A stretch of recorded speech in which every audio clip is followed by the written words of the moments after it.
مالك والعالم تاني مالك. اوكي يو لا يا اهلا شباب، اكيد لاحظت ان الكرتون اللي كنت بتحبه فجأة بطل يتعرض. النهارده هنعرف كل الكرتونات الشهيرة اللي توقف عرضها فجأة. فقبل البدء ما تنساش اللايك والاشتراك ويلا نبدأ. اوكي كي او كرتون من انتاج كرتون نتورك. المسلسل بدأ سنة 2017 وحقق شعبية كبيرة جدا بين الجمهور، وكان مختلف عن باقي الاعمال لانه كان بيكسر القواعد وبيعمل تداخلات مع كرتونات تانية زي ستيفن يونيفرس وسونيك. لكن بعد 3 مواسم بس جت الصدمة. المسلسل اتوقف بدون اي مقدمات او تفسير لاخر موسم اتكنسل ليه، وحلقات كتير من المواسم اللي فاتت اتلغت وعملوا النهاية اي كلام وانهوا الكرتون برغم انه كان في عز شعبيته. وسبب الغائه وعدم تكملته مش بسبب انه ما كانش مربح او شعبيته قليله، لكن السبب كان اقتصادي بحت. ولنفس السبب اتلغت كرتونات كتيره زي ماو ماو والعم جدو وانفينيتي ترين. كل ده كان وراه قرار غبي غير مصير الكرتون الابدي.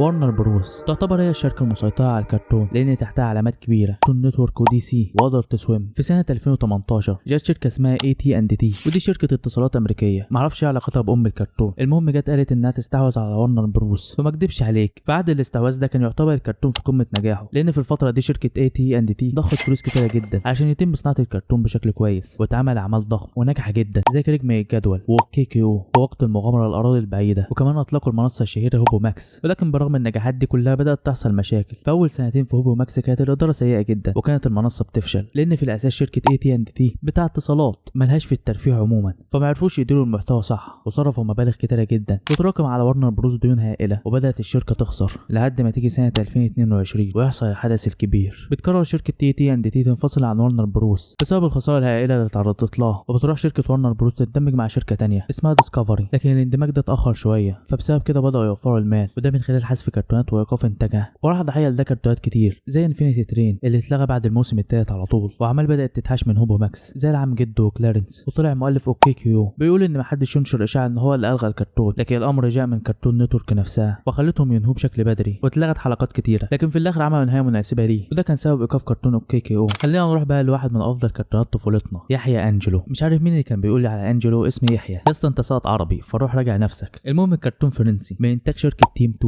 يعني مش من اعمال كرتون نتورك الاصليه. الكرتون اتعرض سنه 2010 وكمل نجاحه لحد 2017 باربع مواسم وحوالي اكتر من 200 حلقه، ولكن الغريب ان بعد الموسم الرابع ما فيش اي موسم تاني ولا حتى اعلنوا نهايه ليه. السبب الحقيقي وراء نهايه الكرتون ده مش دمج شركه وارنر بروس، ببساطه انجلو انتهى لان شعبيته ما كانتش بالقوه الكافيه انه يكمل المواسم تانية. شعبيته مش زي جامبل او وقت المغامره يقدر يعملوا منه مواسم كتير من غير ما الجمهور يزهق. مع مرور الوقت فعلا القنوات بدات نسبه مشاهدتها تقل، فبيقرروا يوقفوا عرضه تماما. وتقريبا اكتر كرتون كنت بحبه انجلو، واكتر حلقه كنت بحبها كانت الاوضه السريه في المدرسه. انت ايه اكتر حلقه حبيتها لانجلو؟ اكتبها في الكومنتات. وفي اشاعه بتقول انهم هيعملوا موسم خامس السنه الجايه بس ما حدش ضامن. والكرتون اللي بعد كده هو كلارنس اللي على عكس انجلو كانت شعبيته عاليه جدا ومستمره ويقدروا يكملوا لاكتر من موسم، لكن فجاه بعد 3 مواسم الكرتون اختفى. كلارنس بدا سنه 2014 ونجح بسرعه والاطفال كلها كانت بتحبه، لكن المؤلف نفسه سكايلر بيج اللي عمل شخصيه كلارنس اتعرض لاتهامات كبيره زي سوء السلوك والتحرش، وبسبب الموضوع ده كرتون نتورك استغنت عنه فورا وتم تبديله. ولكن من غيره الابداع في الفريق وقف، والحلقات اللي كان المفروض يكملوها ما كملتش، ومع مرور الوقت المشاهدات بتاعته بدات تقل، وخصوصا في الفتره دي كانت المنافسه مع جامبل وستيفن يونيفرس. وفي 2018 بتتعرض اخر حلقه ليه واللي كانت افضل الحلقات اللي شفتها، وانتهى الكرتون بعد 3 مواسم. واعتقد ان مفيش حد ما شافش كلارنس وليه ذكريات مع حلقاته. ايه اكتر حلقه حبيتها ليه؟ ونيجي لاغرب كرتون هو العم جدو. الكرتون في البدايه كان ناجح جدا لانه مختلف ومليان كوميديا عشوائيه، لكن مع مرور الوقت حصلت مشاكل كتيره. اولا الكوميديا كانت غريبه قوي لدرجه ان ناس كتير شافوها مش مناسبه للاطفال. تاني حاجه نسبه المشاهده نزلت خصوصا بعد ظهور جامبل. تالت حاجه الكرتون اتعرض لانتقادات كبيره انه بيتكرر وما فيهوش قصه واضحه، وده خلى القناه توقفه. وفعلا في 2017 بتتعرض اخر حلقه ليه والقناه بتوقف انتاجه رسميا. فالسبب الاساسي ان الكرتون ما قدرش يحافظ على مشاهداته ومحتواه ما كانش مناسب انه يستمر لان ما كانش فيه اصلا قصص للحلقات. وخلينا نقول بقى الكرتونات اللي اتعلقنا بيها ايه اسباب توقفها سريعا. اولا كوريج الكبان اتوقف بسبب ان الكاتب الاساسي جون ديلورز قرر يوقفه وقال ان الافكار اللي عنده خلصت ومش عايز يكمل، وبرغم شعبيته على كرتون نتورك ما جددوش عشان ده كان قرار الكاتب نفسه. بعد كده فتيات القوه، النسخه الاصليه اتعمل منها 6 مواسم وبعدها قصته انتهت، وقصته انتهت بالنسبه للمخرج بتاعه اللي هو كريج ماكراكن، وقال انه مش كل شويه نكرر فكره الحلقات. وفي 2016 اتعمل منه الروبوت ولكنه فشل جدا بسبب التغيرات اللي حصلت ليه فتوقف انتاجه. وبعد كده بانيكولا، وده يعتبر احسن حاجه شفتها على كرتون نتورك، اتعمل منه 3 مواسم بس وتوقف بخاتمه كويسه وما كملوهوش لانه بدات شعبيته تقل والقناه ما كانتش عارفه تروج ليه بشكل كويس. وخلينا نتكلم عن مختبر ديكستر اللي على عكس دول كلهم اتعمل منه 10 مواسم وكانت شعبيته ضخمه جدا، لكن بعد حلب 10 مواسم قرروا ان دي نهايته واتجه فريق العمل عشان يعملوا مشاريع تانية زي ساموراي جاك. وبس كده دي الكرتونات اللي معانا النهارده، بس في اسباب صادمه ومعلومات خطيره جدا مسربه من داخل قناه كرتون نتورك عن سبب الغاء كرتونات كتيره، بس مش هقدر اقولها في الفيديو ده. ولو عايزين نكمل في فيديو اطول اكتبوا في الكومنتات ايه الكرتونات اللي عايزين نعرف سبب ايقافها. وبس دي نهايه الفيديو، سلام.